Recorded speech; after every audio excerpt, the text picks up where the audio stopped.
જય શ્રી કૃષ્ણ. આજે આપણે વાત કરીશું સિદ્ધેશ્વર મહાદેવ વ્રતની વાર્તા. આ વ્રત દર સોમવારે કરવાનું, એકેય સોમવાર પાડવો નહીં. વ્રતનું ફળ મળે નહીં ત્યાં સુધી આ વ્રત કરવું, શિવજીની પૂજા કરવી અને એક ટાણું કરવું. સવારનો સમય છે. એક મુનિના આશ્રમમાં કેટલાક ઋષિમુનિઓ અને એ આશ્રમના કેટલાક શિષ્યો ભેગા થયા છે.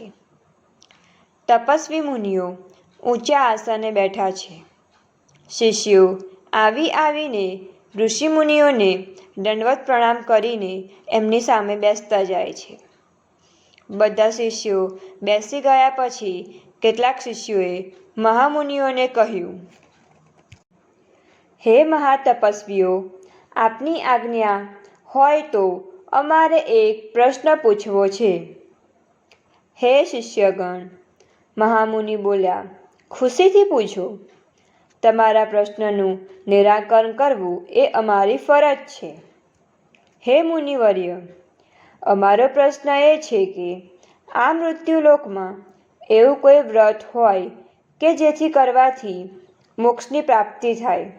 કૃપા કરીને અમને એ જણાવો. આ પ્રશ્ન સાંભળીને મહામુનિઓ વિચારમાં પડી ગયા. થોડીવાર વિચાર કરીને એમણે જવાબ આપ્યો, આપણે જોઈએ છીએ કે આ દુનિયામાં જુદી જુદી જાતિના લોકો પોતપોતાના કર્મોને કારણે દુઃખી થતા હોય છે તથા અનેક પ્રકારના આદિ, વ્યાધિ અને ઉપાધિમાં પડે છે. એનાથી તેઓ સદાય ઘેરાયેલા રહે છે. આપની વાત સાચી છે મુનિવર્ય. સંસારના વિવિધ દુઃખોમાંથી મુક્તિ મેળવવાને માટે, એનો નાશ કરવાને માટે તથા સુખ સંપત્તિ પ્રાપ્ત કરનારને માટે અમારા ધ્યાનમાં એક વ્રત છે અને તે છે શ્રી સિદ્ધેશ્વર મહાદેવનું વ્રત. ઘણું ઉત્તમ. આ વ્રત મહાદેવનું હોવાથી સોમવારે જ કરવામાં આવે છે. વહેલી સવારે સ્નાન કરીને ભગવાનના પવિત્ર પૂજા સ્થાને ગૌમૂત્ર છાંટીને પવિત્ર કરવું. પછી એની ઉપર પાટલો ઢાળવો. એની ઉપર સ્વચ્છ વસ્ત્ર પાથરવું ને પછી તેની ઉપર સિદ્ધેશ્વર મહાદેવની છબી મૂકવી. આ છબીની આગળ શુદ્ધ પાણી ભરીને એક કળશ મૂકવું. એ કળશની અંદર તુલસીનું એક પાન પણ નાખવું.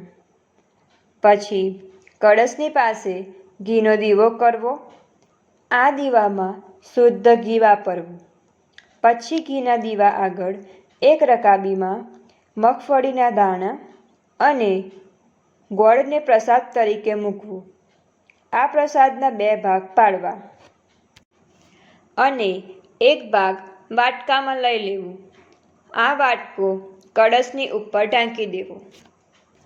પછી સ્થાપનની આગળ પલાઠી વાળીને બેસવું અને શ્રી સિદ્ધેશ્વર મહાદેવની કથા વાંચવી. આ કથા એક ચિત વાંચવી અને કથા પૂરી થયા પછી એક થાળીમાં ઘીનો દીવો મૂકીને શ્રી શંકર ભગવાનની આરતી ઉતારવી. આ આરતી પછી સૌએ લેવી અને કળશમાંનું પાણી તુલસી ક્યારામાં રેડી દેવું. જો તુલસી ક્યારો ન હોય તો વડના ઝાડ પાસે રેડી દેવું. વાટકામાં જે પ્રસાદ રાખી મૂક્યો હોય એ પ્રસાદ બધાને વહેંચી દેવો અને રકાબીમાં જે પ્રસાદ રાખ્યો છે તે ગાય અથવા બળદને ખવડાવી દેવું. પાણીના કળશમાં જે તુલસીપત્ર રાખ્યું હોય તે તુલસીપત્ર લઈને પછી એક ટાણું કરવાની શરૂઆત કરવી. આવી રીતે દર સોમવારે અખંડિતપણે મહાદેવનું વ્રત કરવું. એકેય સોમવાર પડવા દેવા જોઈએ નહીં. જો આ વ્રત કોઈ સ્ત્રી કરતી હોય અને કોઈ સોમવાર જો એમને અડચણનો દિવસ આવી જતો હોય તો બીજા કોઈ પાસે એ વ્રત કરાવવું, પણ આ વ્રત પાળવું નહીં. આ વ્રતનું ફળ અચૂક મળે છે, એટલે જ્યાં સુધી આ વ્રતનું ફળ મળે નહીં ત્યાં સુધી આ વ્રત ચાલુ રાખવું. હવે આ વ્રતનું ઉજવણું કેમ કરવું તે આપણે જોઈએ. દર સોમવારની માફક છેલ્લા સોમવારે પણ પૂજા કરવી. કળશની આગળ નારિયેળ મૂકવું. રસોઈમાં ગમે તે એક મિષ્ટાન બનાવવું, તે સ્થાપનની આગળ મૂકવું. પૂજન વિધિ કર્યા પછી શાળામાં નીચલા ધોરણમાં ભણતા નાના નાના 5 બાળકોને જમાડવા. એકી સંખ્યામાં ગમે તેટલા બાળકો જમાડી શકાય. પછી આ બાળકોને ભણવામાં કામ આવે તેવી કોઈ ચીજવસ્તુ જેવી કે રબર, પેન્સિલ, ફૂટપટ્ટી વગેરે ભેટમાં આપવી, પણ રોકડા પૈસા ભેટમાં આપવા નહીં. વ્રત કરનાર વ્યક્તિએ તો બાળકોને જમાડ્યા પછી પણ એકટાણું કરવું.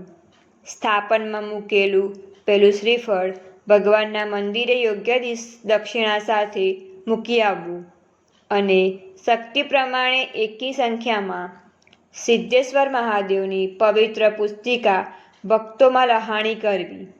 આ પુસ્તિકા જેટલાને તમે વધુ પ્રમાણમાં આપશો તેટલા પ્રમાણમાં તમને વધુ પુણ્ય અને સંપત્તિ મળશે.